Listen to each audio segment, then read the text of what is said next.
Hello, everyone. We are just going to give it a couple minutes to let everyone get in the room before we get started here. We have a really large group attending today, and I just want to make sure you guys all get a chance to get your audio configured and everything connected.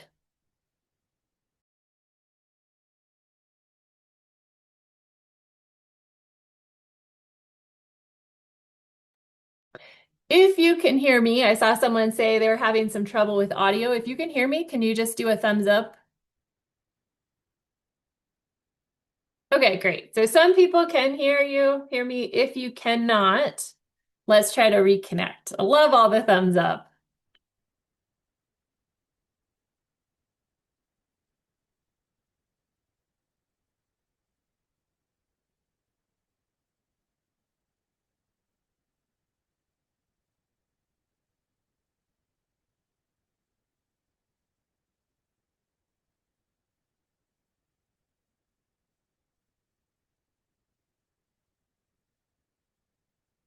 Okay, numbers are still rolling in, so I am still gonna wait a moment. Varad, I see you have your hand raised. If you want to message me directly, that would be great. You can do that in the chat.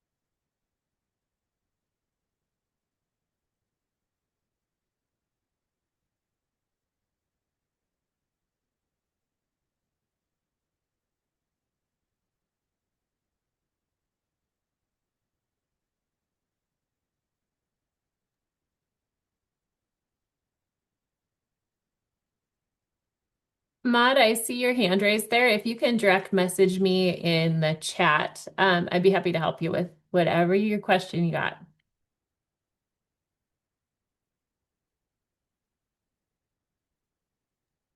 Okay, so I think numbers are starting to slow down a little bit. So we're going to go ahead and get started here. My name is Courtney Jacobson. I work with Homebase, and we're very happy today to be joined with Travis from ZF Visa Guides. He will tell you a little bit more about himself and his background, but he is an amazing resource here for international offices and international students and scholars coming to the US who are about to go through their visa interview process. So I know we asked a few questions when you signed up for this webinar today about where you are at in the visa process. And it looks like a lot of you have interviews coming up. So I hope and I know that you will find this information that Travis has to share today very helpful. Homebase is a platform your university may work with us to provide you with some information about coming to the US, the visa process, and a lot of things that will be helpful to you as you make your trip to the US. We are super excited that you are looking at coming to the US this fall. And on that, Travis, I'm going to turn it over to you.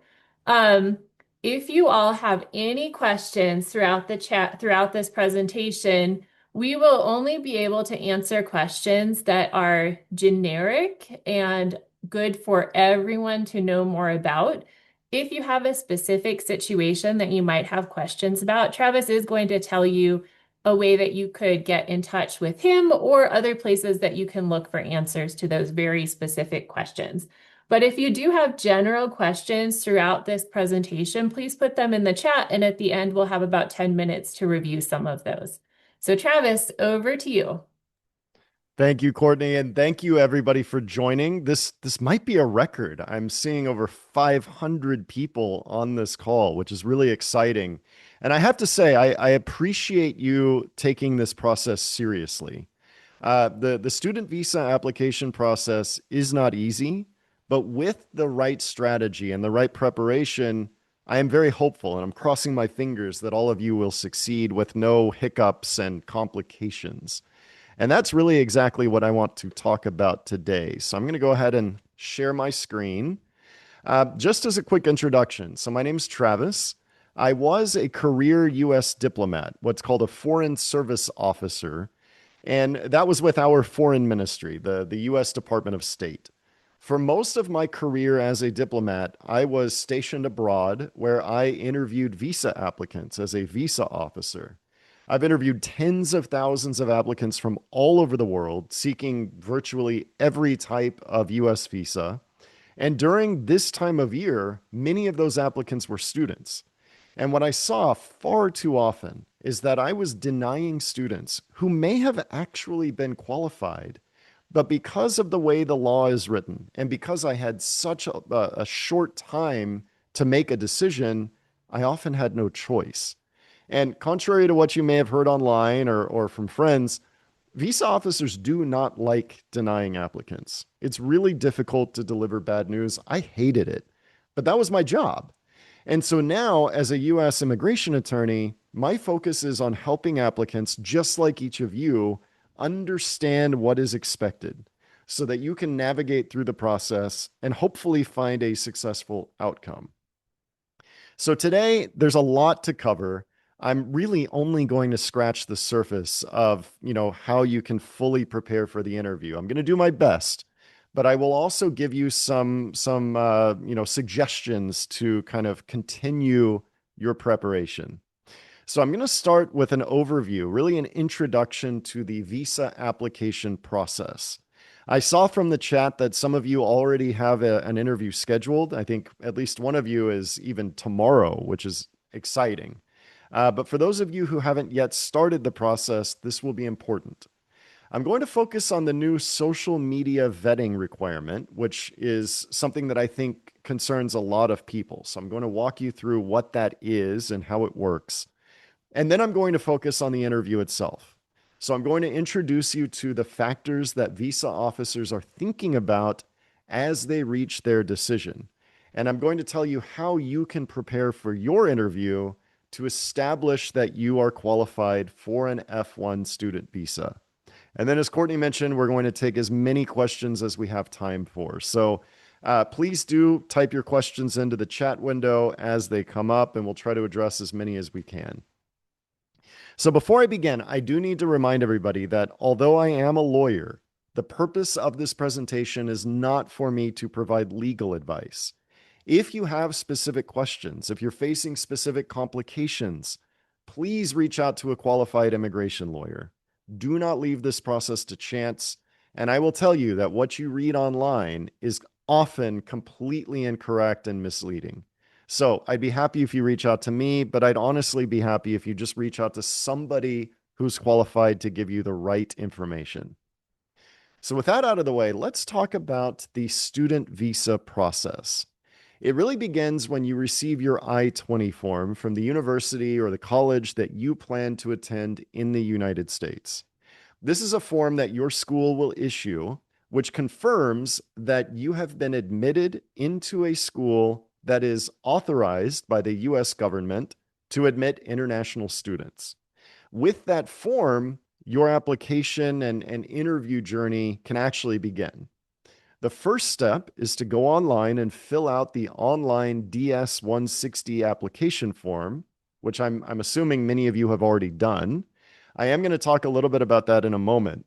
But once you have completed that form and submitted your answers, you can then go on to schedule your visa interview.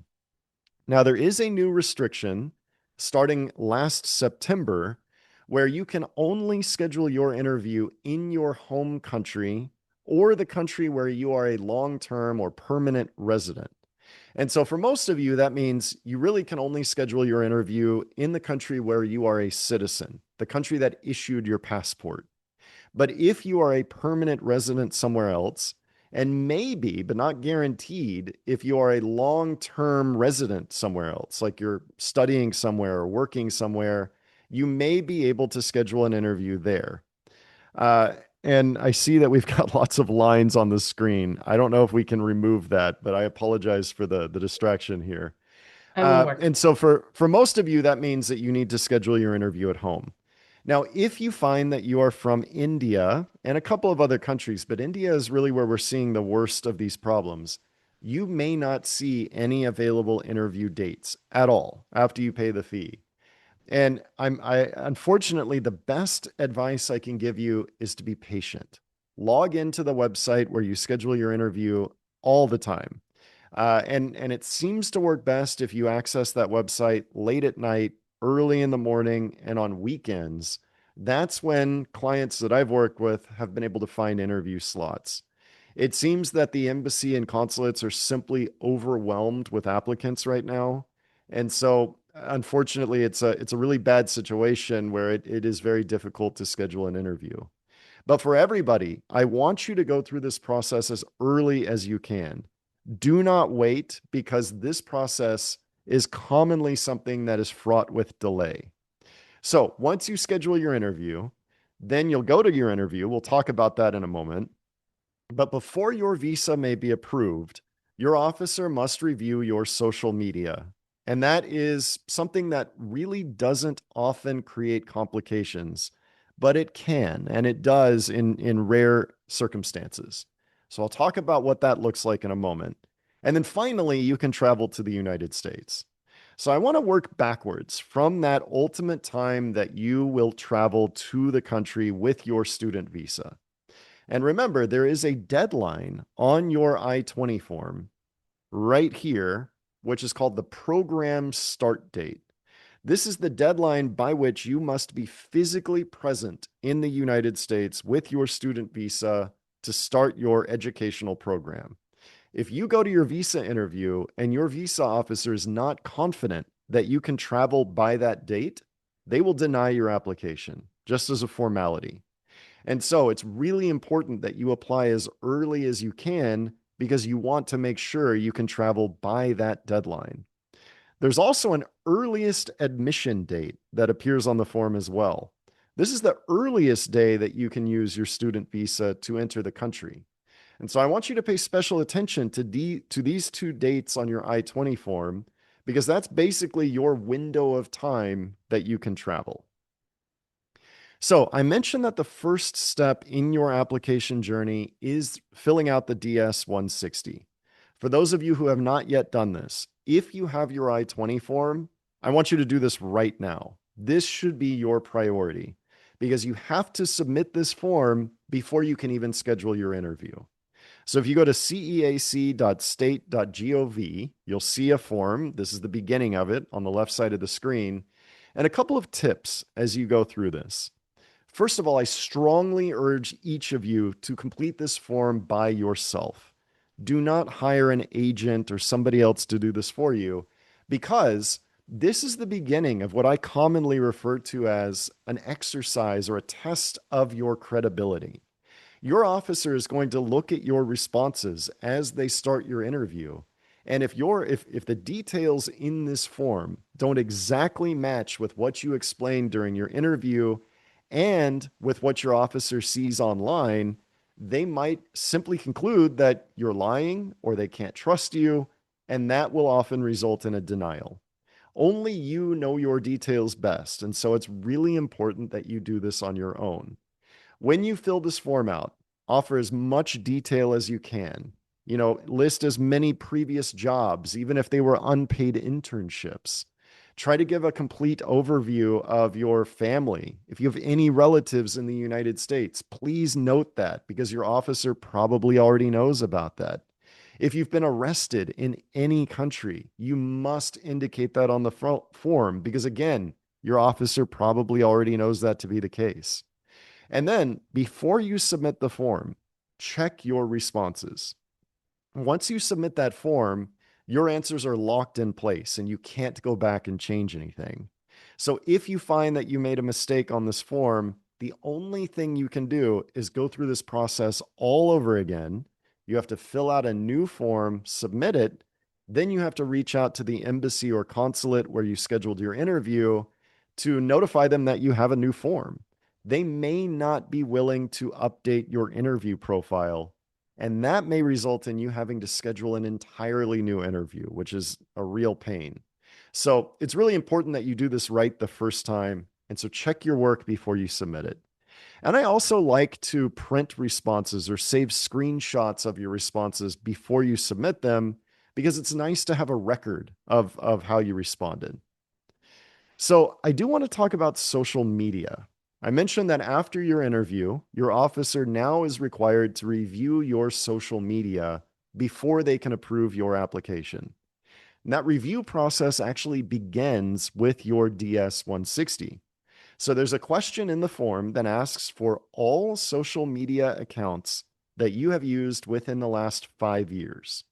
Now, by all accounts, I really mean accounts that appear in the drop down menu, which you can see here. So, very strangely, they don't ask for TikTok, but they do ask for things like MySpace that I think very few people use. But anyway, if you have or have had any of these accounts in the last 5 years, you must list them in the DS 160. Even if, for example, let's say you had a YouTube account, you've never posted a video on that account, you must still list it in the form. And that's because if your officer finds a social media account that is clearly yours, but was not listed in the DS 160, they will likely deny your application. It's that important. So in this section of the form, I want you to list all of the accounts that you either have or have had, even if you have not actively used them. And then remember, there is a requirement now that all of your social media accounts are set to public before your interview. If your officer can't review your content, that might also lead to a denial. And then as soon as you get your passport back, you can set your accounts back to private if you want to. But make sure that they're public until you get that passport and visa back. So I think the question you're all probably asking is, what are the officers looking for? I've listed all of my accounts in my DS 160 form. What are they actually reviewing? Well, they're reviewing several things. First of all, they're looking for evidence that you might be supporting a terrorist organization or engaging in some sort of illegal activity. They're looking for evidence that you might harbor a hostile attitude towards the US government or US citizens. And they're looking for evidence of anti Semitic or hate speech content. Now, hopefully, none of this applies to any of you. This is very rare. But it is a good idea to look through your social media before your interview to see what's out there. I do not, and I want to make this very clear, I do not recommend that applicants delete anything. I'm aware that visa officers may be able to see some deleted content. And so if they find something that you deleted, of course, that's only going to raise additional concerns. Instead, I would recommend that you're ready to explain, whatever you have online if your officer asks about it. Now, beyond these kind of, rare situations, hopefully situations that don't apply to any of you, officers are also looking for more potentially trivial issues. And in the rare instances where I have worked with a student who has faced a complication because of social media review, this is where those complications have come from. So, first of all, your officer is going to look for evidence that you may have violated a previous US visa. And I'll give you an example. Let's say that you were previously in the United States on a B1, B2 tourist visa, or maybe an ESTA authorization. And there's a photo on your Facebook page that looks like you were working in a restaurant in New York City. Well, on a B1, B2, or ESTA authorization, you're not allowed to work. And so that would be potentially evidence that you violated your previous visa by working without authorization. And that has actually led to some denials for a couple of students. Now, beyond that, officers are looking for any inconsistencies or discrepancies between your answers in your DS 160 form, what you explained during your interview, and what they find online. And where I've seen this lead to a denial is specifically with LinkedIn accounts. So let's say that on your LinkedIn profile, you say that you started your current job on May 1st of last year. But in your DS 160, you say that you started your current job on February 1st of last year. Now, that could be an honest mistake. It could be a typo. But it could also be the case that you were trying to inflate the amount of time you've had that job because you think that it might, improve your chance of success at the interview. And so officers are very skeptical when they find any inconsistencies. The immediate conclusion is often, I cannot trust this applicant because they're not being honest. And so remember, I said it's a good idea to review your social media to see if there's anything that might trigger this type of concern. But it's also a really good idea to review your social media to make sure everything is 100% accurate. And then hopefully this will not raise any complication in your application. So let's talk about the interview itself. This is the most important, the most critical step in the journey. And for those of you who have not appeared for a US visa interview before, you will probably be surprised at how quickly it goes. The interview is generally 1 or 2 minutes, maybe 3 minutes long. And the reason is visa officers interview a lot of people every single day. I used to interview well over 120 applicants on a single day, every single day. And that meant that I had to reach a decision as quickly as I possibly could. I just didn't have enough time to, chat with an applicant, even if I wanted to. It also means that the officer is having to do multiple things in parallel, simultaneously during the interview. And so when you approach the interview window, you're going to hand over your DS 160 confirmation sheet, your I-20 form, and your passport.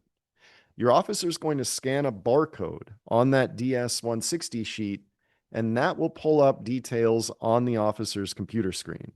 That will be the first time your officer sees anything about you. They're not making a decision before the interview. It's not even possible to do that. And so what they're going to do is look at their computer monitor. They're going to review your DS 160 responses.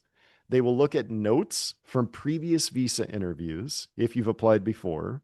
They will look and see if you've ever been arrested before in the United States and other countries. They will see if you have a pending green card or immigrant visa petition. And they will see if there's any other information that maybe another government agency has noted about you. They're doing all of this as they're starting the interview. So don't be surprised if the officer's looking at a computer screen and then they start asking you questions without even looking at you. It's because they just don't have enough time. Now, during the interview, you must plan to speak English. Don't rely on documents because the officer is trained to make their decision based on what you verbally explain in English. And let me be clear, there is no requirement that your English is perfect or that you speak with really elaborate and complex sentence structures. The requirement is really that you understand and you can speak basic English. And the reason is in the United States, our classes are taught in English. And so the officer needs to be confident that you will understand what's being taught so that you can ultimately, progress through your program and complete it or graduate. So during the interview, your officer is going to be considering three main factors, three main considerations. These are the factors that the officer will use to reach their ultimate decision of yes, you're approved, or sorry, you're not approved. And so I want you to keep these in mind as you prepare for the interview. Number one, and this is a really important consideration. Are you actually going to study in the United States? Or are you just using this as an excuse to get a visa to enter the country to maybe find a job or move in with a family member or do something else? So the officer is going to ask several questions to try to get at this understanding.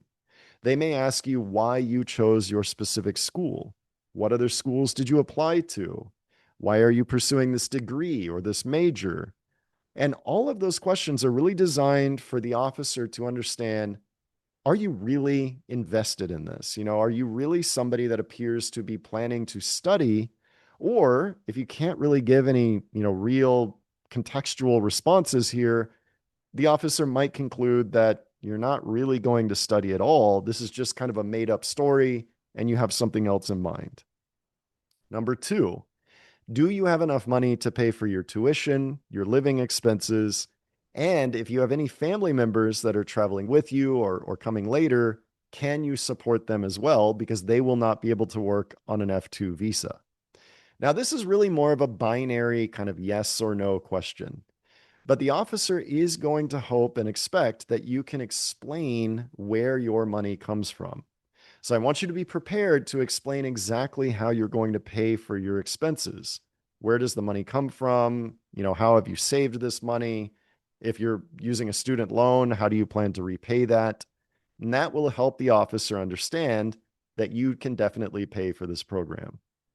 And then number three is what we generally call having ties to home. Now, remember that the F1 visa that you're applying for is what's called a non-immigrant visa.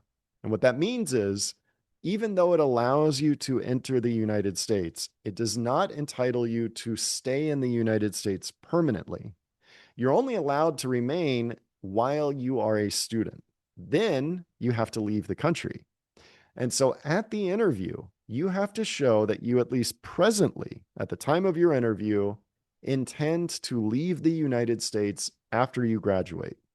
And so to establish that you have ties to home, you need to explain exactly what you plan or maybe hope to do outside of the United States after your program concludes. And now I'm going to make a really important note here that I think very few people really understand. The way the law is written, there is a default assumption that you are not qualified for a student visa. And that means that if you don't convince the officer that you deserve an F1 visa, they will deny you because that is what they have to do for their job. And so, to put this another way, this means that it is your responsibility as the visa applicant to demonstrate why the officer should say yes. You need to approach this interview proactively to volunteer your situation, your plans, your motivations. And if you don't, the officer may have no choice but to deny your application. I know that there is a lot of advice floating around online where people say, don't speak too much, don't elaborate, just answer the question the officer asks, just give a yes or no. Listen to me, as a former visa officer, that is not how you succeed. You must volunteer detail, context, because that is how your officer can conclude that A, you're really going to study, B, you have enough money arranged to pay for everything, and C, you plan, at least now, to leave the United States after your program concludes. So as you prepare for your interview, I want you to start thinking about the key positive details that you need to proactively volunteer for your visa officer. So start using this as a bit of a checklist or kind of an outline so that you understand what you need to explain. Obviously, you need to talk about the school you're going to attend, the major that you're pursuing, or the degree you're pursuing. But then I also want you to be able to explain exactly why you've decided to go to school in the United States, why you selected this school, and talk about the preparations you've made for this opportunity. Then, of course, you need to be able to explain how you're going to pay for everything. And then finally, you need to articulate specifically what you plan to do after you graduate. And if you keep this in mind and you remember the three factors that your officers are really thinking about as they make their decision, that is how you maximize your chance of success. So, as you continue preparing for your interview, a great place to start for some more insight into this process is in the Homebase platform. My partner Mandy and I have put some mini courses in here where we go through the step-by-step process to obtain a visa. We talk about requirements to qualify for a visa. We talk about some tips to complete the DS-160 form. And then we talk about some additional tips and strategies to prepare for the visa interview. If you really want to go deeper and you really want to be strategically prepared to maximize your chance of success, we have links in here where you can see in the middle of the screen 2 online guides that we've created. We have a detailed course that walks you through question by question how to complete the DS-160 form. We have a course that's designed to help you prepare for the interview. We offer a proven framework that helps you articulate your plans, your motivations, and generally your qualifications for a visa during your interview. And we have video examples of good and bad visa interviews to help you understand what your officer is expecting. And then we have a complete end to end guide. It covers everything from the day you receive your I-20 form. It covers our DS-160 guidance, our interview preparation guidance, and it also includes access to a live Q&A session every 2 weeks so that you can ask any lingering questions you have. I definitely recommend that you go through this, hopefully before your first interview, so that you can go in and hopefully be approved, put this behind you, and move on to your studies. Now, if you find that you are in a complicated situation, maybe you're trying to figure out if an F1 visa is even the right option for you, or you've been refused multiple times before, or you've got a criminal record, or you're stuck in a delay, or even if you just want to practice a mock interview with a former visa officer, send us an email to info@zfvisa.com and we'll let you know how we can help. So, with that, I'm going to stop sharing my screen. And Courtney, I think we've got some good time for questions. We have a lot of questions here, it looks like. There are a lot of questions that have been coming in. So I am going to get started with a couple that stood out. So when you guys are wondering what questions I am asking, most of them are those that'll be most applicable to the most people here in the room. So if you have a very specific question to your situation, Travis, could you pull up your contact information again just so that we can have that? Absolutely. Um, you can reach Here, let me, us. well, my screen just went black. Let me try this again. Yeah, so he's going to put his contact information there. So things that are very specific to you, more complex, you're going to want to consider reaching out to him directly and even working with an immigration attorney on your situation. So sometimes it is going to cost some additional money to do that, whether you end up working with Travis or anyone else who's a qualified immigration attorney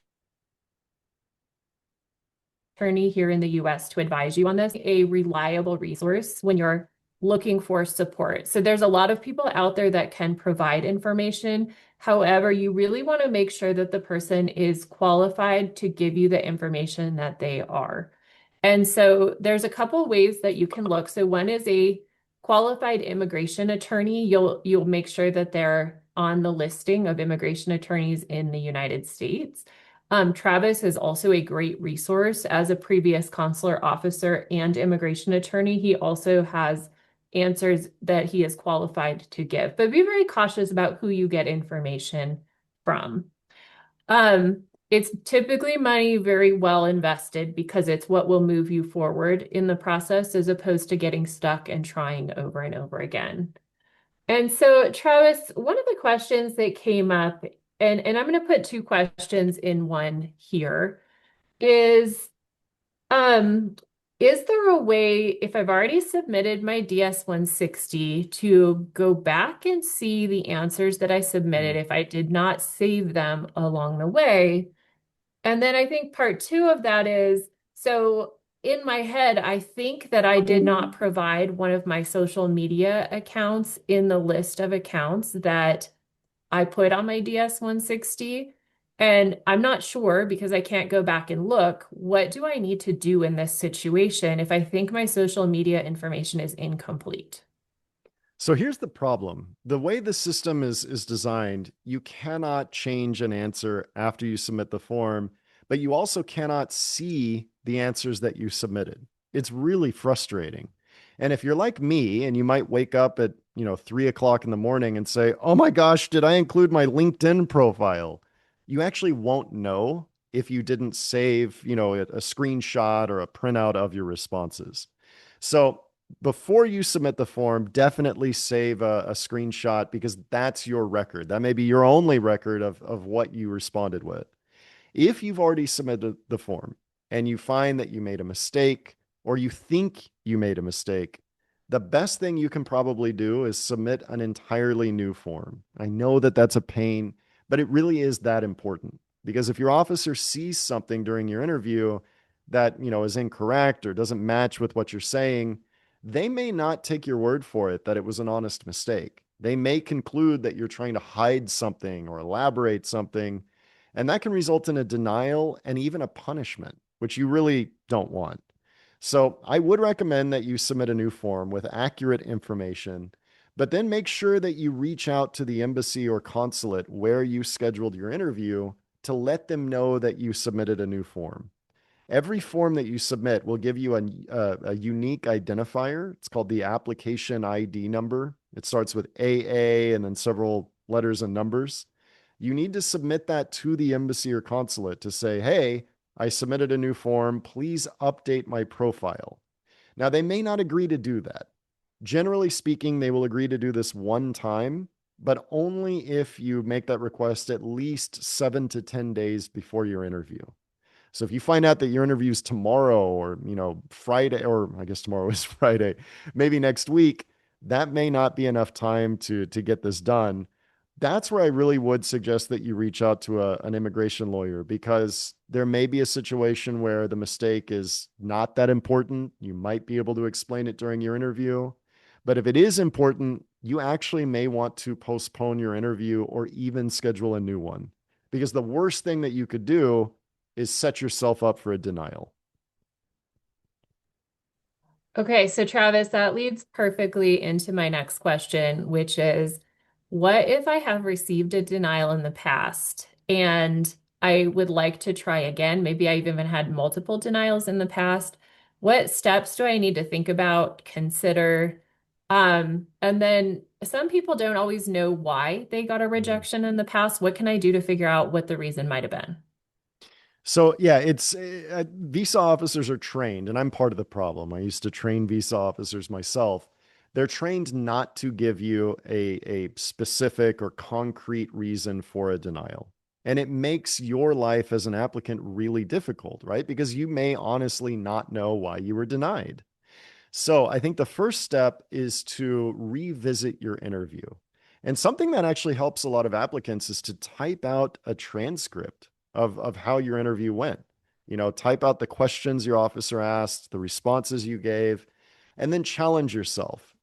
Say, where did I not give enough detail or context? Where was I vague? Or, where did I just kind of answer a question with a one-word response?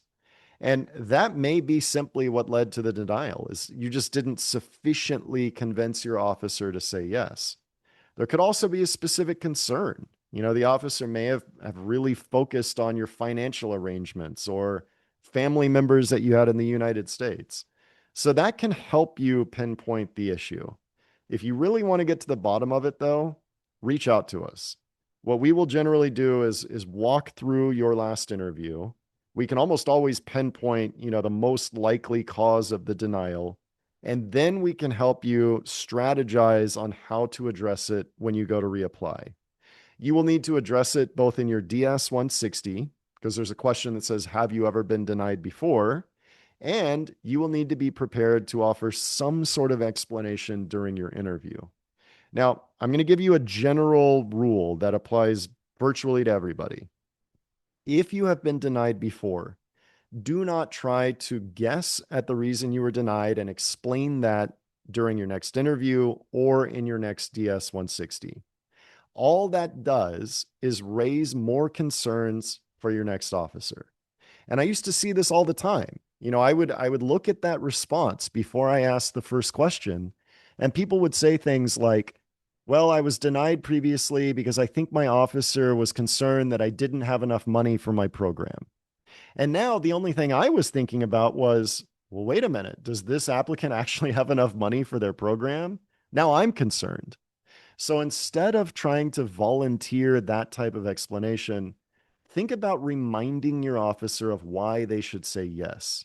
And that's where we can help. Everybody is highly unique, every situation is different, but a previous denial often does not mean the end of your journey. It does mean that you need to be even more prepared, though, when you go back. Okay, so just to repeat a couple things I heard, one of them was if you haven't filled out your DS-160 yet, when you fill it out, make sure you save your answers so that you have something to look back at. Um, the next thing is ensure that you put all of your accurate information on there. But if for some reason you've forgotten something, it sounds like you need to resubmit so that you have good information on the DS-160. So you should not just go in hoping for the best, but you do need to make it accurate. Correct? Okay. That And then that is correct. Okay, and then Travis, in the past, I've heard you make this suggestion is after your interview, write down all of the questions that the officer asked you and then how you responded to those questions. And I think that's just such a great idea and such a great practice because that way you have a personal record when it's fresh in your head, And right? Courtney, I think that helps not only you kind of evaluate how you did in the interview, especially if you were denied, but it's also something that will help me or any other immigration attorney better understand what happened. The first thing I ask my clients to do if they've been denied before is walk me through that last interview. Because almost always I can say, okay, this is the concern, this is what we have to focus on. So while your memory is fresh, as soon as you get back to your phone or your laptop after you leave the embassy, it is a good idea to type that out just so you have it. And that can be a big help in the future. Okay, so I have a few questions on social media here. One of them is, what about Hey, TikTok? Courtney, Yes. can I jump in with two things really quickly? So first is if you've already submitted your question in the chat, maybe don't submit it again because I've noticed that many of the questions coming through are just copied and paste over and over. Again, we're not going to have time to get to very specific questions. If it's going to be broadly applicable to a lot of people on the call, then we'll try to get to it as quick as we can, or as many as we can. So that's one thing. The next thing is I'm going to share my screen really quickly. I'm going to put a link in the chat and hopefully it doesn't disappear too fast. This is a resource for this is a visa interview prep hub, and we're going to continue to put out resources here. But right now, what is available is number one, an assessment that we built with Travis. So this is 21 questions. It runs through what potential red flags there may be for you and what things that you may need to be able to address once you arrive at your visa interview. So questions like, have you ever overstayed a visa? Have you ever, do you have family living in the US? And it helps raise those up to say, hey, make sure that you're prepared to address these specific questions. And so I highly recommend completing the assessment. The next thing, we have a wait times page here. So you may have seen the U.S. Department of State website that lists out all of the different embassies or locations where you can, sorry, consulates where you could get your visa interview. And we just wanted to put that into a really easy to use map so you can see in your specific country what are the wait times at the different locations. So feel free to play with that. This is another tool where you're going to have to upload a photo for your DS-160. And Travis, do they need to take a hard copy of a photo to their interview? Is that a request? It's actually a requirement on the State Department's website to bring 2 copies of your passport photo to your interview, although I think 1 copy is usually sufficient. And the reason for that, by the way, is despite all of this, really helpful technology that Moroni is talking about, the State Department's computer system is fairly glitchy. And even if your photo meets the requirements, there's often a kind of a hiccup in the system. And if your photo is not, appropriately loaded, the local staff at the embassy or consulate will have to take a new photo and scan it into the system. So it's basically just in case their computer doesn't work, you have to bring in a physical photo. Wow, good to know. Okay, so essentially, if you upload a photo here, we'll give you feedback on if it meets the requirements. You have to have a very neutral face, you have to have correct positioning, you have to have a white background. There's a lot that goes here. So there is a tool here to to get feedback on your photo. So And we'll by the way, continue. Moroni, Yeah. this is actually really important because you cannot submit your DS-160 until you've uploaded a photo. And the State Department system will go through a similar review that you see here, and people often get an error message. And if you can't upload your photo, you're stuck. So this is a great way to make sure that your photo works and to find out why it doesn't, if it doesn't, to hopefully avoid that, really annoying glitch when you get to the end of your DS-160. Cool. Great. And we'll have more resources that we're going to put out over time into this Visa Interview Prep Hub. And so you can look out for those. But again, I'll just put it one more time in the chat and then reach out with any questions. Okay. Courtney, back to you.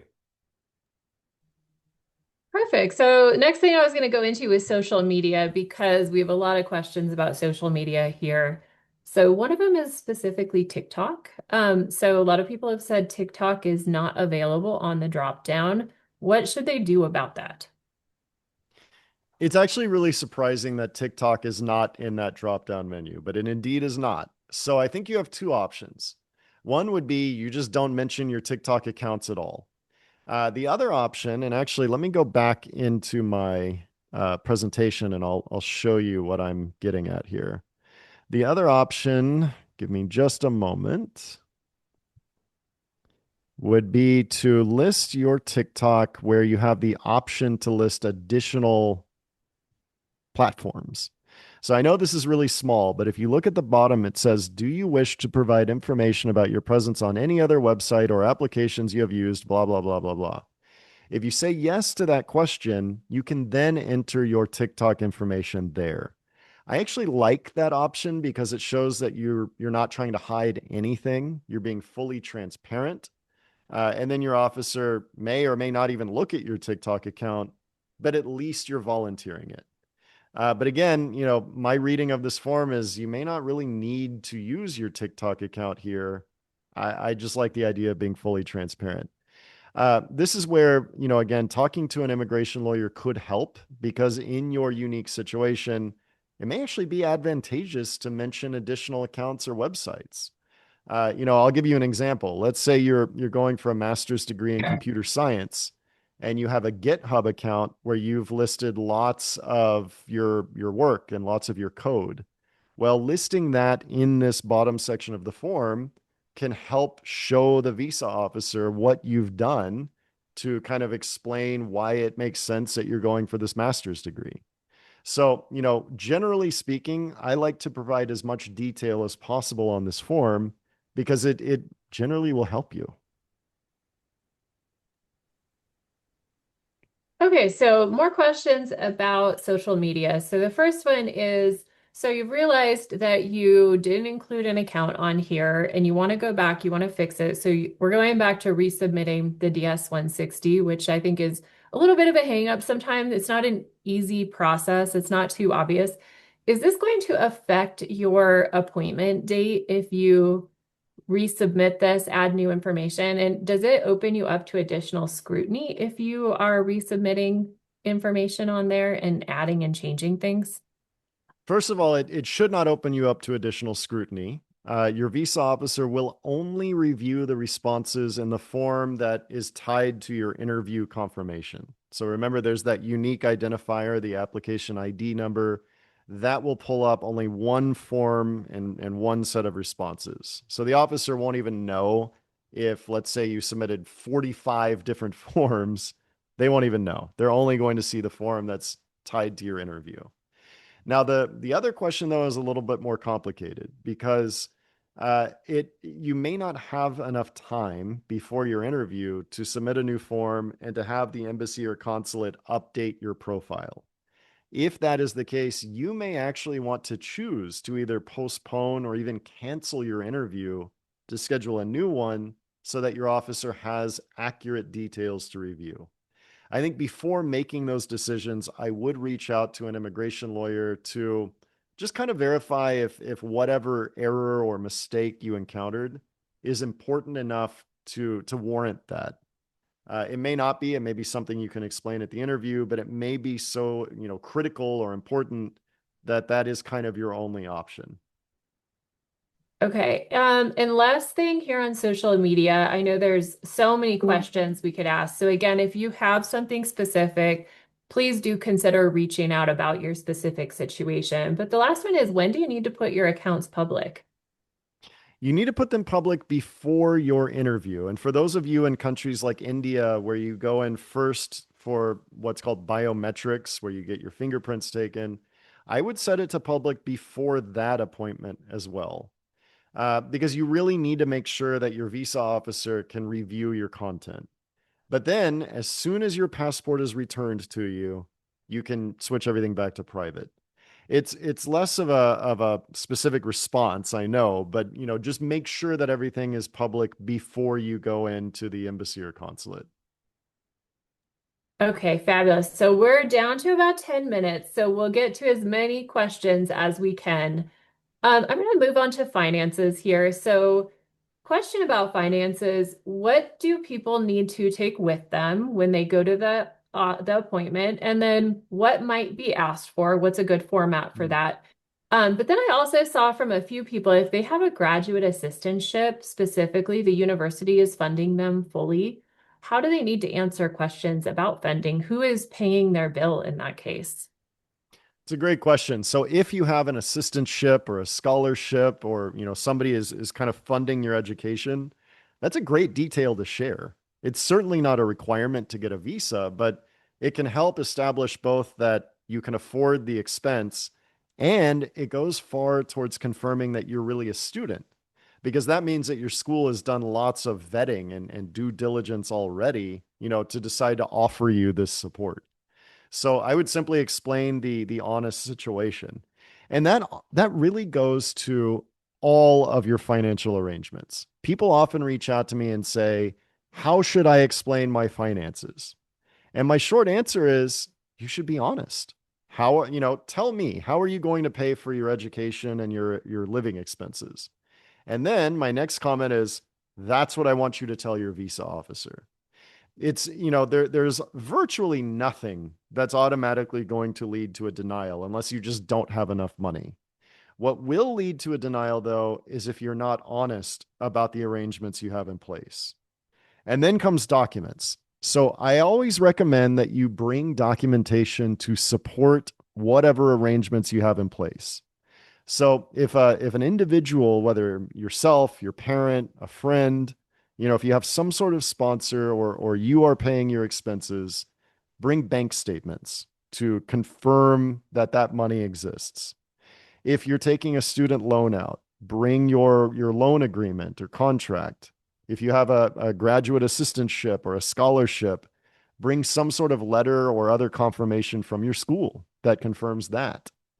And remember what I said earlier, though. Officers do not generally base their decisions on documentation. Documents can be confusing, they can be forged, they can just be time consuming to even understand. So you may bring in lots of documents and the officer may not want to see any of them. That's totally fine. And I actually think you should assume that's how it will go. But I would rather you be overly prepared than show up with nothing, only for your officer to say, "Okay, do you have a bank statement?" And then you say, "No." It'd be nice to have that if the officer asks for it. Perfect. Okay, so next question is about scheduling. There were two kind of specific questions, but I think they're helpful. One is, what if the consulate is closed in your home country? Mm. Where might you need to go to schedule an appointment? And then the second one, so the new rule about scheduling appointments in your home country or country of residency, how do you determine when you're considered a resident of a country and would be able to schedule there? Yeah, two very good questions. So, first of all, there are several embassies and consulates that are closed around the world, particularly in the Middle East, given the conflict in Iran and the surrounding region. I'm actually working with several applicants out of the UAE and elsewhere who cannot apply for a visa right now, and it's a really stressful time. First of all, If you find yourself in that situation, please take care of your safety before anything else. I just hope that you're safe. Second of all, we are all waiting for guidance from the State Department about when these locations will reopen and maybe where else you can apply. We have not seen any of that yet, and we're all waiting for it. For the time being, I'm afraid that generally speaking, your only option is just to be patient. And I know that that's stressful. Your second question, Courtney, about where can I apply? When am I considered a resident somewhere? This is the State Department has not really defined what they mean by resident, and that has created some uncertainty here. So here's the way I think about it. If you have if you're a full citizen of a country, you have a passport from that country, you should certainly be able to schedule an interview in that country, assuming that the embassy is open. If you are a permanent resident in a country, you should be able to schedule an interview there. Where the gray area comes in is if you're not a permanent resident, you may not, or you may still be able to schedule an interview, but your interview may not be honored. And so be prepared to explain to your officer what your status in that country is at the beginning of the interview because they will probably ask you. So if you are, a long-term resident, an example would be you have a 10-year visa in UAE. That may be all you can even get, as a foreign citizen. That has generally been honored and interviews are maintained.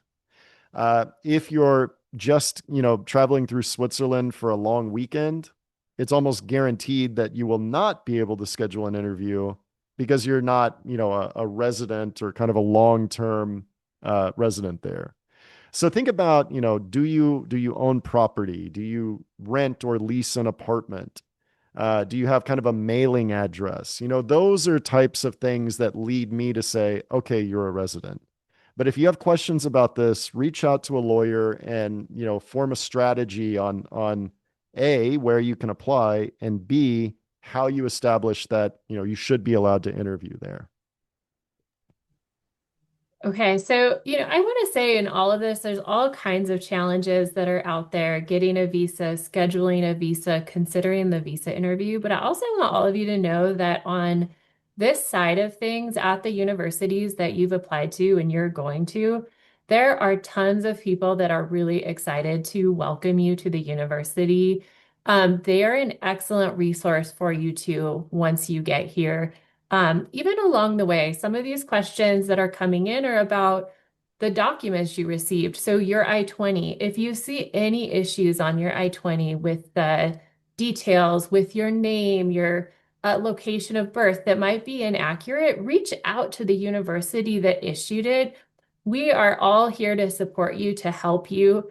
I myself worked in international services for over 18 years, and this was my favorite time of year, welcoming all the new students in. And so we love that you're coming and we want you to have all these resources to get here.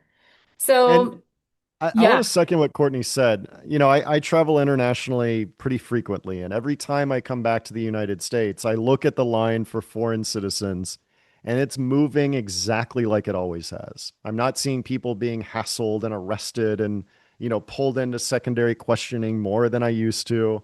Schools are absolutely welcoming you here. We are welcoming you here. And so, despite what you probably are hearing in international media, if you are qualified and if you are prepared for your interview, there is still a great chance that you will be approved. And I'm crossing my fingers that all of you find success. I know it's stressful, but keep your head up and give it your best shot. Yeah, preparation and just thinking things through, getting in touch with experts is very important, but success happens. It's here. And when you get here, we could not be more excited that you're here.